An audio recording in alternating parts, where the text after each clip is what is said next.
रामलीला। मेरा नाम है अखिल और ये है रामलीला।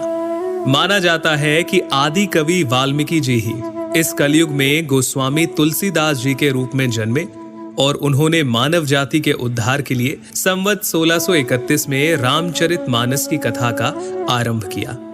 गोस्वामी जी स्वयं कहते हैं कि 4 वेद, 18 पुराण और सभी शास्त्रों को पढ़ने का फल आपको रामचरितमानस से मिल जाता है। राम जी की कथा सबसे पहले शिव जी माता पार्वती को सुनाते हैं। रामचरितमानस के बालकांड में आपको बहुत सारी कथाएं मिल जाएंगी, जैसे सती माता का भ्रम और उनके द्वारा राम जी की परीक्षा, शिव जी द्वारा सती माता का त्यागा जाना, सती माता का दक्ष यज्ञ में जाना और पति के अपमान से दुखी होकर योगाग्नि से देह त्यागना, और फिर पार्वती जी का जन्म और शिव विवाह। परंतु राम जी के अवतार लेने के 2 मुख्य कारण रामचरितमानस में आप जान पाएंगे। पहला, मनु और शत्रुपा का 10,000 वर्षों तक का कठिन तप, जहां वो प्रभु से कहते हैं कि हमें आप जैसा पुत्र प्राप्त हो, जिसके उत्तर में करुणा निधान भगवान कहते हैं, ऐसा ही हो हे राजन, मैं अपना सामान कहां जाकर खोजूं? अतः स्वयं ही आकर तुम्हारा पुत्र बनूंगा। और दूसरा कारण नारद मुनि का भगवान विष्णु को दिया गया श्राप। तुमने मुझे ठगा है, अतः अपने किए का फल अवश्य पाओगे। तुमने हमारा रूप बंदर सा बना दिया, अब बंदर ही तुम्हारी सहायता करेंगे। तुमने मेरा बड़ा आहित किया है, इसलिए तुम्हें भी स्त्री वियोग में दुखोगे। एक ओर जहां राम जन्म की भूमिका बन रही थी, वहीं पुलत्स्य ऋषि के कुल में जन्म हुआ भाइयों समेत 10 सर और 20 भुजाओं वाले प्रचंड पराक्रमी रावण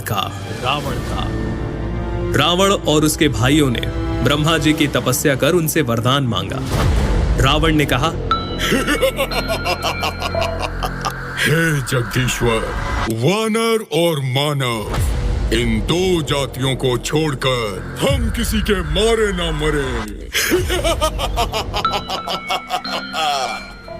और कुंभकर्ण सरस्वती जी के प्रभाव के चलते इंद्रासन के स्थान पर निद्रासन का वर मांग बैठे, और विभीषण ने प्रभु चरणों में निष्काम प्रेम का वरदान मांगा। चलिए आगे बढ़ते हैं और आते हैं राजा दशरथ पर, जिन्हें ग्लानि थी कि उन्हें कोई पुत्र नहीं था।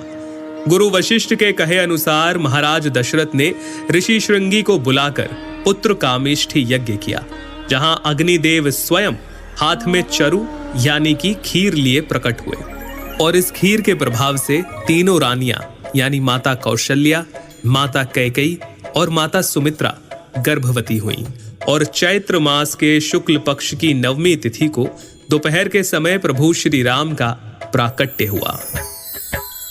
9वीं तिथि मधुमास पुनीता, 9वीं तिथि मधुमास पुनीता, शुक्ल पक्ष अभिजीत हरि प्रीता, मध्य दिवस अति शीत न घामा, पावन काल लोक विश्रामा।